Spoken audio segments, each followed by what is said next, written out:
जय हो गुरुजी जय महाराज की कृपा। गुरुदेव, जय गुरुदेव, जय गुरुदेव, जय गुरुदेव। जय हो महाराज श्री की जय हो। जी। महाराज श्री की बहुत बहुत जय हो। बाबा बाबा बाबा बाबा महाराज के सानिध्य में सभी संतों का समागम, कुंभ जो है वृंदावन का। जी।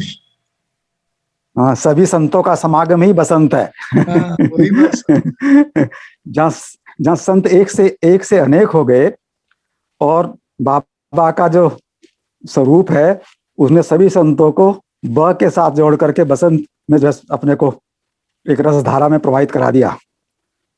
महाराज श्री बहुत ही अच्छा। एक आनंद की बात थी, कल मैंने देखा उसका आपका वो स्वरूप भी, जिसमें 16 सूत्रों का प्रसार 18 के साथ जोड़ना है, जिसमें पहला दूसरा तीसरा और एक की संगति है, और बाकी वो जो रह गए हैं वो उसमें कैसे समाहित होने हैं। तो ये अलौकिक जो बात है, बाबा महाराज ने त्रिकालदर्शी होने के नाते इसका पूरा का पूरा जो है वो स्वरूप प्रकट करा दिया उस समय पर। तो अभी भी बाबा जी कहा करते थे कि जी जो कुछ भी आपको प्रकाश में दिख रहा है वो जी अंधकार को ढकने के लिए नहीं है। वो अंधकार को ढकने के लिए नहीं है, अंधकार को भी जी सीमा बताने के लिए है कि आप जी बहुत सीमित हो। आप ही की सीमा को दर्शाने के लिए मुझे आना पड़ता है। जी आप अपनी सीमा को समझते रहिए। जी। तो इसीलिए काल की जो गणना है वो इसलिए है कि आत्मनिरीक्षण करें और आत्म अनुसंधान करें आध्यात्मिक, कि आयु जो है उसमें इतना कम हो गया है, इतना शेष है, और समीक्षा करें जो लक्ष्य था उसमें कहां तक आए। वो और इस उत्सव के लिए नहीं है कि इतने बाबा ऐसा कहते थे कि आप ऐसे शांत हो जाओ कि आपको समझ आ जाए कि आपके अंदर निरीक्षण कैसे हो रहा है, उसके साक्षी बन जाएं। इसके साक्षी हो जाओ। बहुत सुंदर। इसलिए इसलिए एक जगह पर उनकी प्रेरणा से आया कि जब चौराहे पर आते हो, जब लाल और हरी बत्ती के बीच में उलझते हो, जब सिग्नल देखते हो, तो ये भाव कैसे प्रकट हो कि लाल जो है वो तुम्हें जो है रोकने के लिए नहीं है, वो दुर्घटना को बचाने के लिए है, वो तुम्हारा मार्ग प्रशस्त करने के लिए है। क्योंकि जब आप ग्रीन में थे तब दूसरा जो जो है लाल को जो है देख रहा था, तो वो प्रतीक्षारत था। अब उसके निकलने का समय है, और आपका उसको देख करके इस आशा के साथ में कि एक दूसरे को किस प्रकार से जो है ये गति हो रही है, ये केवल जो है आपस में टकराहट को बचाने के लिए है, और ये समता में स्थापित करने के लिए है। इसलिए चौराहा सदैव समता में है। कभी इधर लाल, कभी इधर लाल, कभी इधर हरा, कभी इधर हरा। वो तो दोनों को देख रहा है। जो अभी ग्रीन में थे वो लाल में हो गए, जो लाल में थे ग्रीन में हो गए। वो चल पड़े आगे, वो प्रतीक्षारत हो गए। इसलिए वो एक दूसरे का सहयोग कर रहे हैं आगे बढ़ाने में। तो इसलिए दिन और रात्रि जो है दोनों एक ही उद्देश्य की पूर्ति के लिए एक दूसरे के पूरक ही नहीं, अभिन्न है एक दूसरे के। या निशा सर्वभूतेषु संज्ञा और छाया छाया दोनों सूर्य दोनों। की पत्नियां हैं। संज्ञा और छाया दोनों सूर्य की दोनों पत्नी हैं। पत्नियां हैं। शनिदेव जी और विश्वदेव दोनों सूर्य के पुत्र हैं। जी। यमुना जी भी और यम भी और यमी भी उसी में, जहां महाराज श्री ने अपना जो है स्वरूप जो है वो सानिध्य की एकता का प्रकट किया।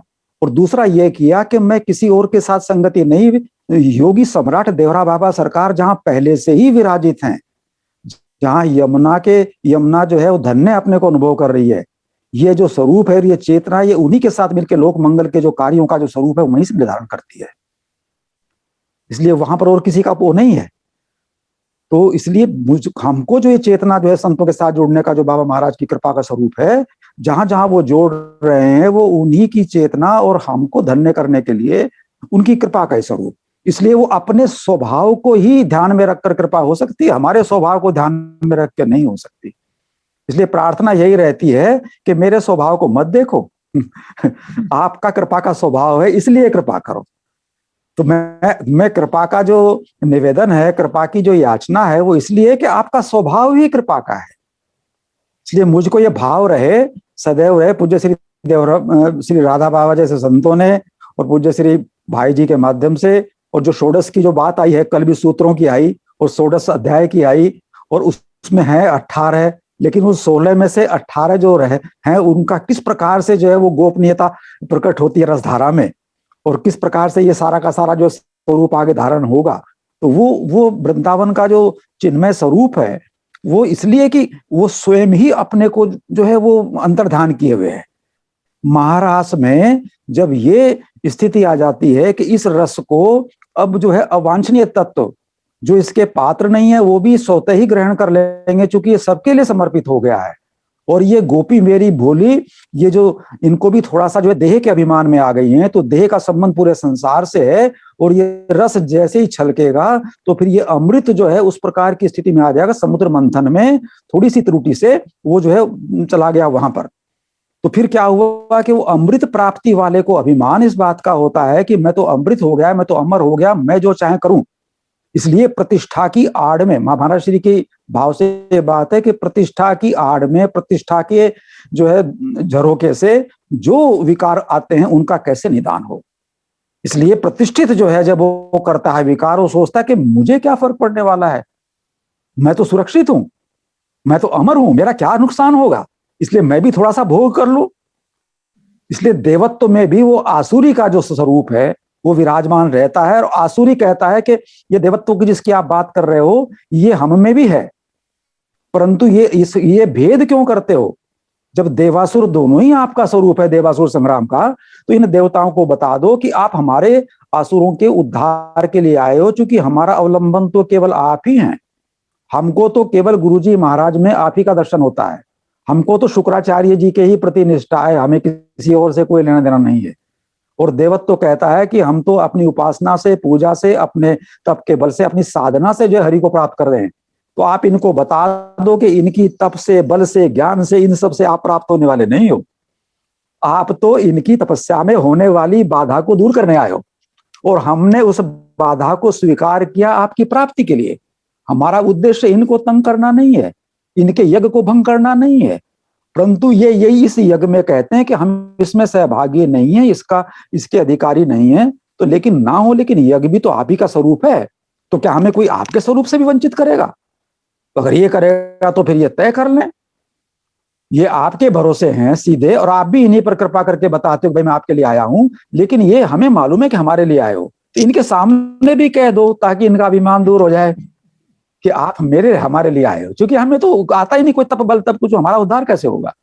हमारा उद्धार तो इसलिए होगा कि हम इनके अहंकार को दूर करने के लिए इनकी तपस्या में बता दें कि तुम्हारी तपस्या तब तक ही सुरक्षित है जब तक हम शांत बैठे हुए हैं, और यदि तुम हमको जो है भेद बुद्धि से देखोगे तो हम तुम्हारा यज्ञ ही नहीं होने देंगे।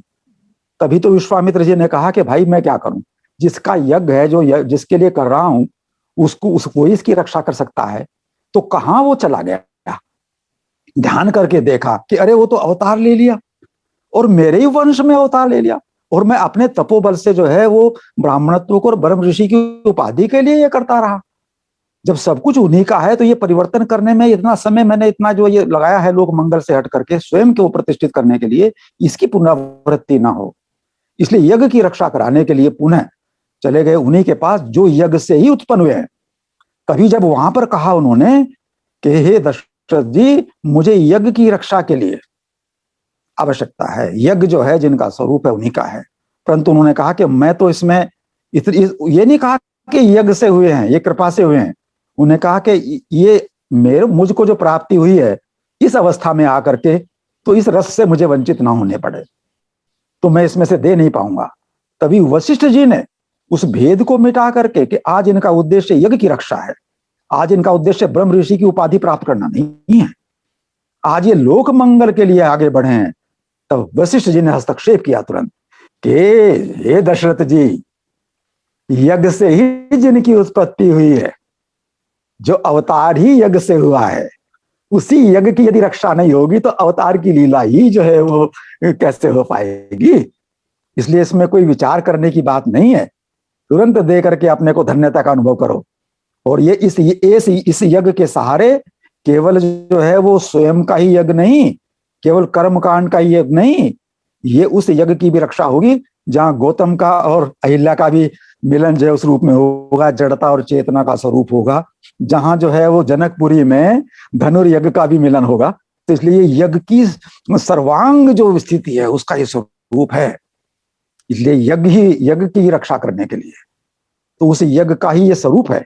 और उन्होंने कहा कि मैं बाकी जो सारा का सारा यज्ञ वो कहां से प्रकट होता है, तो उन्होंने कहा मेरी विभूतियों को ही यदि अपने चिंतन में रखो, अनन्यास चिंतयन्ते माम, जो मेरा चिंतन करो। तो इसलिए आया है स्वामी राम सुखदास जी के माध्यम से बाबा महाराज ने प्रकट कराया कि जयदाल गोविंदगा जी से पूछा कि मन नहीं लगता, क्या करें? यही एक समस्या है। मन में कुछ कुछ विचार आते रहते हैं और मन कहीं कहीं भटकता रहता है। तो उन्होंने कहा कि तुम्हें इसी भ्रांति को दूर करना है। तुम्हारा मन मुझ में ही लगा हुआ है तुम्हारा मन कहीं भटका हुआ है ही नहीं। क्यों? कि तुम्हारे मन में जो आता है वो भी मैं ही हूं, और जहां तुम्हारा मन जाता है वो भी मैं ही हूं। तो तुम्हारा मन तो मुझ में ही लगा हुआ है। तुम आने वाले को और जाने वाले को अपने से अलग देख रहे हो और मुझसे अलग देख रहे हो, इसलिए तुम्हें लगता है कि मन को लगाऊं। तो अगर तुम स्वयं लग जाओ तो मन और बुद्धि तो लगे हुए हैं ही। मन मना भव मद भक्तो तो स्वयं ही है। इसलिए स्वयं जो मैं है, जो तुम्हारा स्वभाव का शुद्धिकरण है, जो तुम्हारा अहम भाव है, उसके कारण नहीं लग रहा है।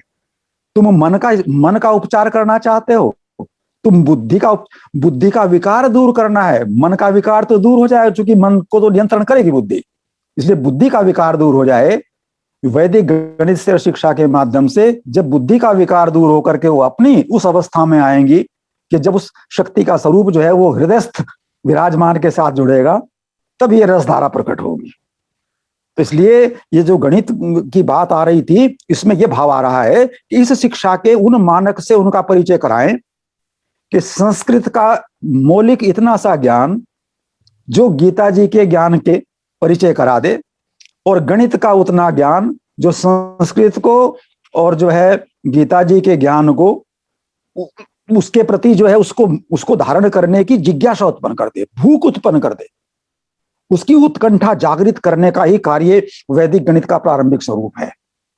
उस पर किसी प्रकार का भवन अपने अपने स्वभाव के अनुसार, अपने अपने देश काल परिस्थिति के अनुसार बनता चला जाएगा, परंतु मूल रूप में वो जीव जो इस रूप में आया है उसको केवल और केवल यही एक सेतु है जो संस्कृत के लिए भी और जो है जो गणित के लिए भी, और जो उस संस्कृत और गणित के माध्यम से गीता जी के जो है वो महाभारत को विश्राम देने के लिए भी उस रसधारा में प्रवेश कराने के समर्पण के लिए।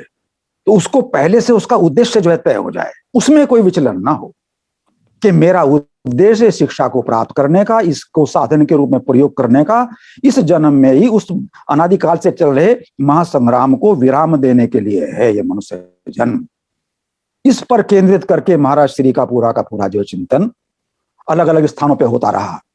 इसलिए उन्होंने कहा कि चाहे वो द्वारिका की लीला हो, चाहे वो जो है कुरुक्षेत्र की लीला हो, चाहे ब्रज की लीला हो, तो मैं ये दिखा सकता हूं अपनी विभूति से कि जल में थल है और थल में जल है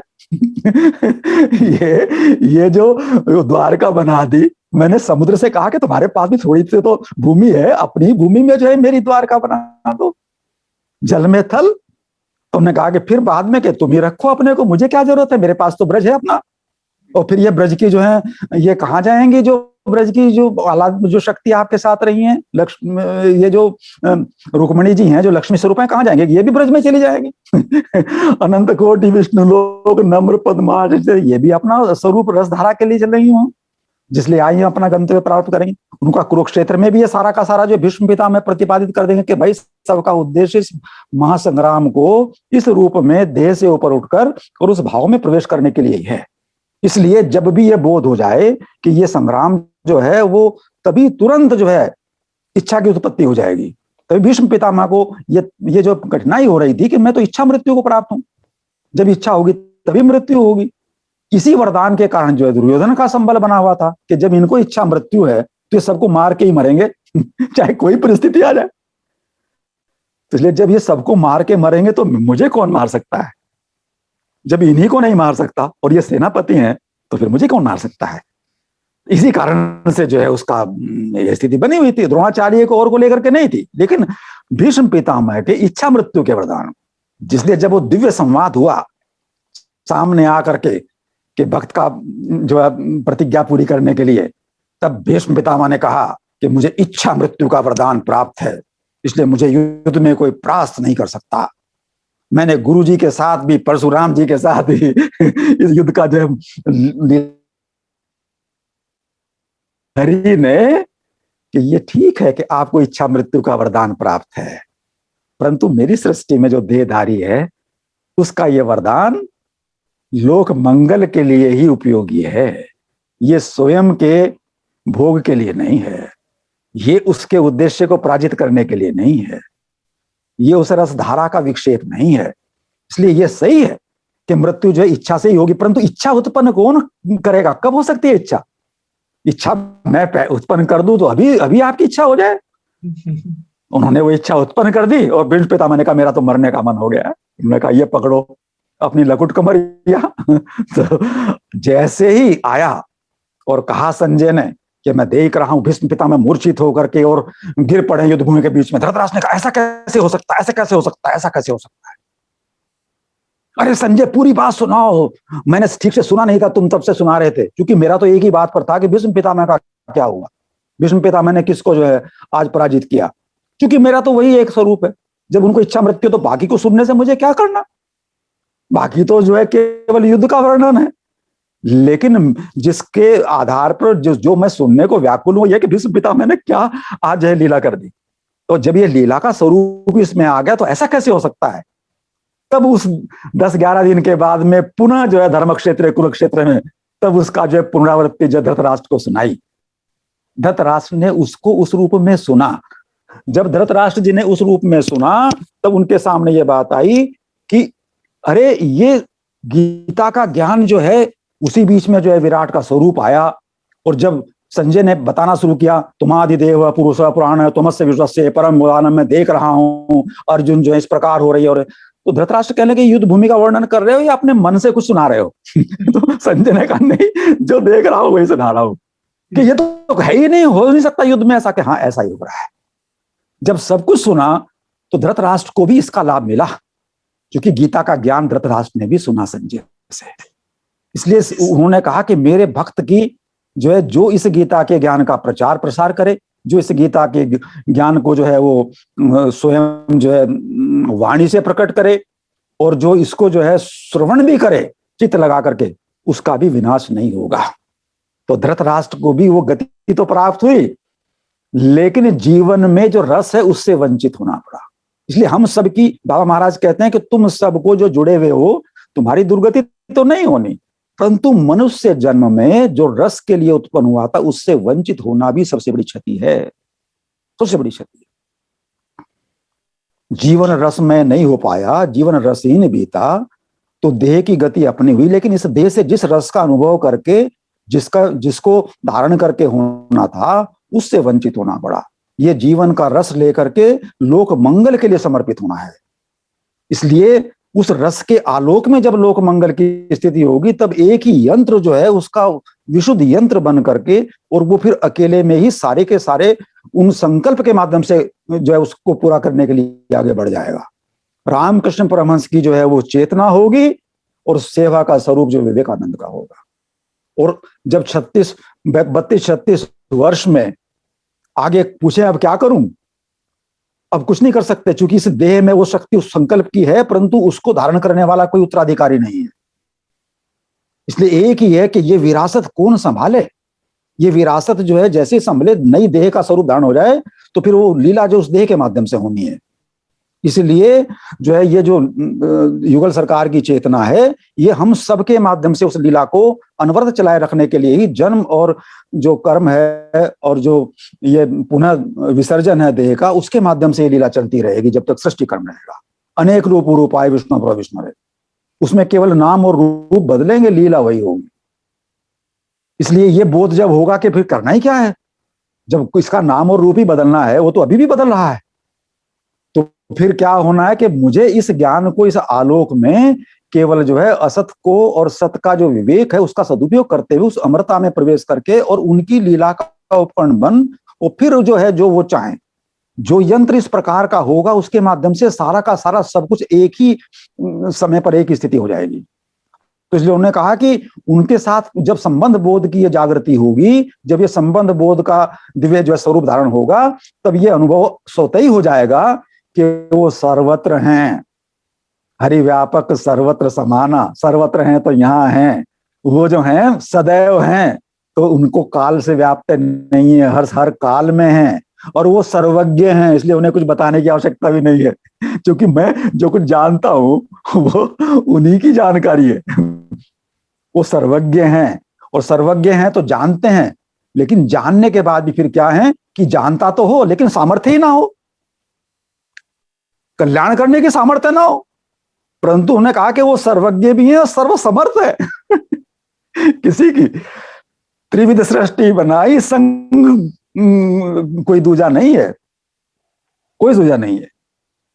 संग सहाय न दूजा, त्रिविध सृष्टि ने चाहिए, संग सहाय न दूजा। वो सर्वसमर्थ है, वो सर्वसमर्थ होते भी अपनी सामर्थ्य का प्रयोग ना करे, ये भी तो स्थिति है। तो ये जितने देहधारी हैं, सामर्थ्य होते भी उस सामर्थ्य को लोक मंगल के लिए समर्पित नहीं कर पाते। तो उन्होंने कहा कि फिर उनका वो स्वरूप भी भान में आ जाएगा कि वो सुहृद हैं, सबके सुहृद हैं,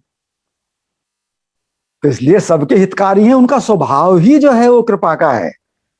तो जिसके साथ में ऐसी स्थिति हो उसके साथ तो केवल दिव्यता के संबंध का बोध मात्र ही जो है वही कृपा का स्वरूप है। सर्वत्र है, सदैव है, और जो है वो सर्वज्ञ है, और सर्वसमर्थ है, और सुहृद है। तो ये पांचों का जो स्वरूप है, ये गुरु तत्व को जो धारण किए हुए है, जो नमः शिवाय को लिए हुए है, तो उन्होंने कहा कि उसकी शरण में जाने से इसलिए सारा का सारा उस शरण में तो है ही, वो शरण का भान न होने के कारण है, नहीं तो कहां है अधिष्ठान, कहां है आपका, उनके अलावा और शरण है कहां। तो इसलिए ये देखिए कितना सुंदर उन्होंने इसको प्रतिपादित कराया कि तुम्हारा मन तो कहीं जा ही नहीं सकता, जहां भी जाता वहां मैं हूं। चूंकि तुम्हें वासुदेव सर्वम का अनुभव नहीं है, इसलिए तुम मन को और जहां जाने वाले को और आने वाले को, इनको अलग अलग देख रहे हो। नहीं तो अगर तुम वासुदेव सर्वम को देखो तो मन जहां गया वहां भी मैं ही, और जो मन में आया वो भी मैं ही। तो इसलिए इस मन का उपाय क्यों करते हो? इसका उपाय तो यह है कि ये तो मेरा उपकरण ही है, लेकिन बुद्धि जो है वो मन का साथ ना दे, उस भ्रांति में, उस मति भ्रम में ना पहुंचे। बुद्धि जो है वो निर्णायक रहे, इसलिए वो व्यवस्थित हो जाए और उसको ये पता लग जाए, जिस प्रकार से गजेंद्र ने जो है एवं व्यवसितो बुद्धया, बुद्धि से यह निर्णय कर लिया, बुद्धि ने उसकी देख लिया कि ये जितने देहधारी और सब हैं, ये सब अपने अपने स्थिति को प्राप्त हैं, इनमें से कोई जो है इस देह की रक्षा तो कर सकता है, परंतु इस देह से ऊपर उठकर जो मेरी स्थिति है, जो मेरा जो ये वेदना है, उसको दूर नहीं कर सकता। और ये मन भी जो है वो सबको अलग अलग करने के लिए, भेद बुद्धि पैदा करने के लिए ही है, ये बुद्धि को भी विचलित करने के लिए। तब उसने दोनों को समाधाये मनोहृदि, मन को हृदय में समाहित कर लिया और बुद्धि को निर्णय दे दिया कि अब तुम जो उसी को ध्यान में करो। किसको? ओम नमो भगवते तस्मै यत येदादित चिदात्मकम। मैं उस ओंकार स्वरूप को प्रणाम करता हूं, उसी का नमन करता हूं, उसी को जो है सारा करता हूं। इसलिए गीता जी के माध्यम से उन्होंने कहा कि तुम सब कुछ को देखते रहो, लेकिन एक में अनेक का अनुभव मेरी विभूतियां करा देंगी। अगर तुम्हें मंत्र अधिक याद करने का, तो सारे मंत्र को जो है वो मैं छंदों में गायत्री हूं, मैं ऋतुओं में बसंत हूं। कोई भी ऋतु तुम्हें दिखाई दे वो बसंत का ही स्वरूप है, मेरा ही स्वरूप है। तो इसलिए बसंत में जो है इतना मुझको देखो कि सारी ऋतुएं जो है तुम्हें बसंत ही दिखाई दे। गायत्री के का जो है छंद है वो तुम्हें इस प्रकार से हिलोरे लेके सारे मंत्र तुम्हें गायत्री दिखाई दे। तुम्हें जो है मैं यज्ञों में नाम जप हूं, तुम्हें जो भी यज्ञ हो मेरे नाम का ही जो है वो जप यज्ञ दिखाई दे। यज्ञानाम जपोस्मि। तो इसलिए उन्होंने कहा कि ये जो मेरी विभूतियां मैंने तुम्हें बताई अर्जुन, ये इसलिए बताई हैं कि देहधारी जो है इन विभूतियों को इस रूप में नहीं देखता, वो मेरी विभूतियों को भी जो है उस भेद बुद्धि से देखता है। तो यदि तुम्हारा जो है मेरी विभूतियों को देखने का जो है आ जाए स्थिति, तो फिर मेरी विभूतियों का चिंतन भी तुम्हें वहीं पहुंचा देगा, वो भी मुझे प्राप्त हो जाएगा उसके माध्यम से। फिर वही स्थिति आ जाएगी, मत कृम कृन मत परमो मत भक्त संग वर्जित निर्वैर सर्वभूतेषु ये सहमामेति पांडव। फिर भक्ति योग के प्रवेश में आ जाएगी। तो महाराज श्री का जो बसंत का जो संदेश है वो उसको लेकर के ही है कि इसकी परिणति, इसका परिणति नहीं बल्कि इसका जो स्वरूप है वो तुम्हें उसके साथ जोड़ने के लिए है जो रंगों के माध्यम से और होली में और चैतन्य महाप्रभु की उस रस भूमि का जो है रसास्वादन करा दे, जिसके संकीर्तन से श्री गंगा जी की लहरें भी जो है उसी धुन का जो है स्वरूप पढ़ने लगे। उनकी जो ध्वनि है, उनका जो स्वर है वो भी उसी के साथ एक अपनी आत्मीयता का और अपनी जो है एकता का अनुभव करे। तो इसलिए ये जो हमारा स्वरूप आ रहा है बार बार, अब मुझको ये लगा कि पूज्य श्री देवरा बाबा सम्राट के साथ उन्होंने अपना स्वरूप पहले से भी, क्योंकि योगी सम्राट हैं, और उन्होंने उस ज्ञान पक्ष को और गंगा जी के माध्यम से भी और यमुना जी के साथ आकर के ये अपना संगम स्थापित कर दिया। महाराज श्री ने हम लोगों को धन्य करने के लिए संगम स्थापित कर दिया कि मैं यहाँ यमुना पटरानी के साथ में हूं, और ये पटरानी जो है आह्लादनी शक्ति श्री जी के साथ जो है इनकी सानिध्य है। श्री जी से एक भावात्मक उसमें कहलवाया है पूज्य श्री राधा बाबा के माध्यम से महाराज श्री ने कि यमुना जी से कह रही हैं श्री जी कि हे तुम मेरे ही प्राण का स्वरूप हो, तुम ऐसी सेवा करना उनकी कि जो मैं मर्यादा के कारण नहीं कर पाई, तुम उनका अभिषेक करना अपनी लहरों से, तुम अपने इस कूल कालिंदी पर उनकी लीलाओं के लिए जो है अपना प्रेरणा करना, तुम गोकुल में जाते समय उनका स्पर्श करते बताना कि सबसे पहला स्पर्श तुम्हें हुआ है। तो ये कालिंदी यमुना जी की जो सेवा का स्वरूप है और ये पटरानी का स्वरूप है, ये उसका भौतिक स्वरूप जो सूर्यपुत्री के रूप में है, और उन्हीं की वंशावली में श्री जी का स्वरूप है, वो भी जो है सूर्य वंश का स्वरूप है, और ये जो है स्वयं जो है जो चंद्रवंश के स्वरूप है। तो चंद्र और सूर्य का जो मिलन है जो संध्याओं के रूप में है, तो वो स्वरूप जो है उन्होंने कहा। इसलिए सारी सखी और सारा सहचरी भाव जो वृंदावन के साथ जुड़ा हुआ है वो इसी के अनुभव कराने के लिए है। इसलिए यमुना पुलिन पर ही उस गोपी गीत के साथ जिसमें 19 की गिनती आती है, जिसमें जो है वो गीता जी के साथ में, क्योंकि अर्जुन को भी जो है वो संगीत गीत सुनाने के लिए बात है, तो उन्होंने कहा कि इसलिए एक वैदिक गणित की जो ये कुंजी है वो इसके साथ में जुड़ी है कि सर्वोपनिषदों गावो दोग्धा गोपानंदना। इसलिए गीता जी के ज्ञान का मूल जनक उन उपनिषदों के उस दोहन को जिसको गोपाल नंदन ने और जो है पार्थो वत्स के रूप में और सारे सुधीर भोक्ताओं को देने के लिए गीतामृत में दूध का किया। तो इसलिए गणित की वो प्रारंभिक स्थिति केवल उनकी जो निर्दोष हैं और जिनको जो है जिनके मस्तिष्क में शिक्षा का वर्तमान जो ये स्वरूप है जो केवल उसको एक अंश के रूप में प्रकट करता है और जो केवल उसको जो है वो भौतिक जगत से जोड़ने के लिए अपना आगे बढ़ जाता है और उसको मूल से जो है विचलन करा के ऐसा अनुभव करा देता है कि जो उसे सिखाया गया है यही वो सब कुछ है। तो वो सीख तो जाता है, लेकिन आध्यात्मिक जगत के माध्यम से आध्यात्मिक जगत की भाषा में उसको समझ उत्पन्न नहीं होती, उसको प्रज्ञा नहीं होती, सीख हो जाती है। वो सीख जाएगा, वो कल्टीवेट कर लेगा, वो ज्ञान को जो है जो डिस्क्राइब्ड है उसी को डिस्क्राइब कर देगा, परंतु उसके मूल से उसका संबंध जो है वो नहीं स्थापित हो पाएगा। इसलिए उस ब्रज की उस चेतना में जहां पर जो है वो रसलीला का स्वरूप श्री गोपी गीत के माध्यम से और जहां गोचारण के माध्यम से श्री गीता जी के साथ में और संस्कृत के माध्यम से गीता जी की उस योजना के साथ में, तो ये सूत्र जो है उसको प्रारंभ में जो किस सीमा तक और कहां तक उसको सीख करके लेकर के आने, ताकि इन सब के बीच का जो सेतु है वो पूरा स्वरूप हो जाए। तभी महाभारत के चक्रव्यूह में अर्जुन तो पूरा ज्ञान नहीं दे पाए अभिमन्यु को ना, तो 6 द्वार तक तो उसने जो है वो कर लिया, तो अभिमन्यु की त्रुटि दोहराई ना जाए, नहीं तो महाभारत में फिर जो है चक्रव्यूह और कमलव्यूह दोनों का ही तो स्वरूप है।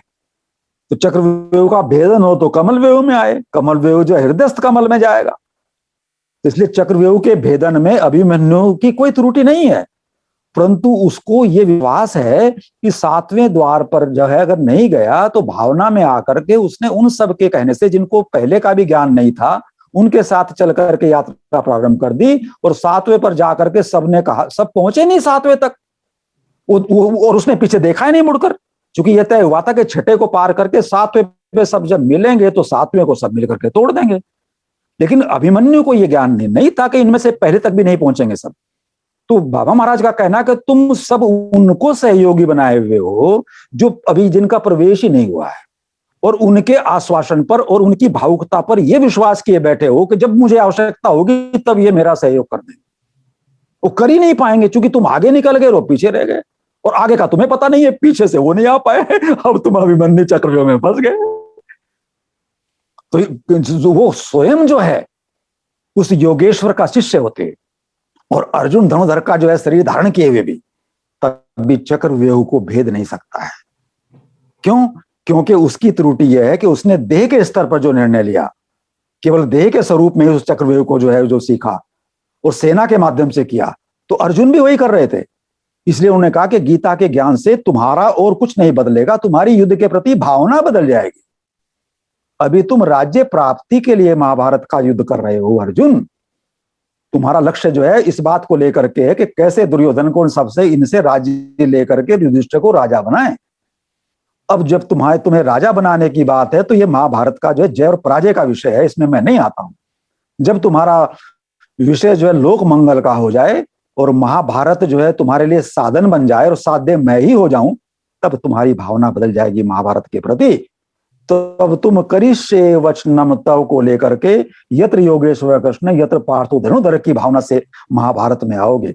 इसलिए हर जिज्ञासु का, हर जो है वो बलशाली का एक ही उनके लिए संदेश है कि अर्जुन की उस बुद्धि को त्याग करके, जिस बुद्धि से वो प्रारंभ में प्रवेश कर रहा था युद्ध में, और जिसको देख करके जो है उसकी बुद्धि में ये भ्रम हो गया, और जिसको देख करके सत और असत दोनों का एक जगह पर अनुमान हुआ, वो देख रहा था कि धर्म है या अधर्म है, परंतु वो सत और असत को नहीं कर रहा है। वो ये नहीं देख रहा पूरा महाभारत ही असत में है। ये द्रोणाचार्य जी और भीष्म पितामह जिनको तुम जो सत मान रहे हो, ये सबकी लीला भी असत का ही है, क्योंकि वो जो सत है वो तो सत्य संकल्प में ही हूं, ये मुझ में ही हो रहा है। तो इस भान को लेकर के महाभारत जो है इसमें पक्ष विपक्ष है, इसमें जय और पराजय है, और जहां जय और पराजय वहां राग और द्वेष है, वहां द्वंद्व है, वहां द्वैत है। तो इसलिए लाभ हानि, जय पराजय और जो है जन्म मरण है वहां पर। तो ये दोनों एक ही सिक्के के पहलू हैं। ये दिन और रात की तरह मैंने बना दिए हैं। सूर्य में नहीं है ये, ना दिन ना रात है। संध्या से इसका भान होता है कि सूर्य में संध्या जो है ये कैसे हो गई। तो उसने कहा यहां से देखो, ये सूर्य का एक भाव ये भी है कि ये संध्या है। तो सदैव अगर संध्या में रहो तो न दिन न रात है, केवल प्रकाश ही प्रकाश है, दोनों का मिलन है, एक साथ देखने की स्थिति है। तो इसलिए महाभारत में उन्होंने कहा तुम्हारी भावना बदलेगी, तमेव शरणम गच्छ सर्वभावेन भारत। इसलिए उसके हृदयस्थ के शरण में जाने से तुमको ये भाव परिवर्तन हो जाएगा, और भाव जो है वो मेरा स्वरूप है, वहां कोई अभाव नहीं है। नास्तो विद्यते भावो न भाव विद्यते सतः। इसलिए तुम्हारा अभाव समाप्त हो जाएगा। फिर तुम्हें राज्य से या राजा से, इसलिए उन्होंने बाद में पूछा कि वो बताओ ये जो धर्मराज युधिष्ठिर राजा बनने के बाद में विचलित हो रहे हैं, तो उन्होंने कहा तुम ही बता दो उसको ज्ञान, क्योंकि जब तुम विचलित थे तो तुमने तो उस ज्ञान से जो है विजय प्राप्त कर ली। उन्होंने कहा वो मैंने विजय और पराजय मेरा कोई संबंध नहीं रहा वहां, वो तो आपने जो कराया हो गया निमित्त मात्र बहुत सब साचिन। तो मैं युधिष्ठिर का विषाद दूर नहीं कर सकता हूं, क्योंकि वो परिस्थिति ही नहीं है उसके सामने। मेरे सामने तो परिस्थिति थी युद्ध की, उनके सामने तो राजा बन करके जो है राज्य का संचालन करने की स्थिति है। इसका तो कोई प्राविधान वहां पर था ही नहीं। विजय के बाद भी, राजा बनने के बाद भी कोई विचलन हो सकता है। तो इसलिए राजा बनने के लिए भी विचलन और राजा बनने के बाद भी ये अशांति, इन दोनों का ही उपाय जो है उस जो है कृपा के स्वरूप ने बताया। उसने कहा राजा बनने के बाद भी महाभारत अंदर होता रहेगा। इसलिए हे भीष्म पितामह, तुम दोनों के साक्षी इसलिए हो कि जिसने युद्ध किया हो, जिसको युद्ध का अनुभव हो, वही बता सकता है कि युद्ध के बाद जो राजा बना है, क्योंकि तुमने राजा बने हुए का साथ भी दिया है। मैं तो स्वयं राजा बना हुआ हूं, इसलिए मैं इसके बारे में नहीं बना सकता। द्वारकाधीश क्या बता दे, वो तो खुद ही राजा की स्थिति में है। इसलिए आपने जो है हस्तिनापुर में अपने पिताश्री के रूप में सभी राजाओं को देखा है, इसलिए एक रूप से आप किंग मेकर रहे हो। उनके संरक्षण देने वाले रहे हो। इसलिए सभी राजाओं को संरक्षण दिया है। अभी हस्तिनापुर की गद्दी पर जो है धर्मराज युधिष्ठिर आया तो इसको भी संरक्षण दे दो। उन्होंने कहा कि लेकिन मैं तो उस स्थिति में हूं नहीं, मैं तो इनको कुछ बता ही नहीं सकता, मैं तो वहां रह करके इनका जो है सेनापति या इनका जो है सलाहकार भी नहीं बन सकता, क्योंकि मेरी तो देह का विसर्जन का समय आ गया है। उसने कहा इसका देह से कोई संबंध नहीं है, वो ज्ञान वो अनुभव जो तुम्हें हुआ है वो इसको दे दो। उन्होंने कहा मैं तो बोल भी नहीं सकता कि वो मैं देखूंगा। एक दिन पहले पूरी रिकॉर्डिंग कर दी और सब बता दिया और कह दिया भीष्म पितामह को कि ये सारा का सारा जो हो चुका है अब आए सामने। और फिर उन्होंने कहा कि मैं जो कुछ देख रहा हूं यंत्र बन करके वही कर रहा हूं। तो आनंद हो गया। तो महाराज श्री मुझको ऐसा लग रहा है कि वैदिक गणित के संबंध का जो बोध है वो श्री गीता जी के और श्री जो है गोचारण के उस स्वरूप में सर्वोम से दो गावो और उस स्वरूप के साथ में जो संस्कृत के माध्यम से है, इन सबका जो है सर्वोच्च शिखर का सेतु है। और इसके संवाहक जो है वो आपके सब। जय गुरुदेव, जय गुरुदेव।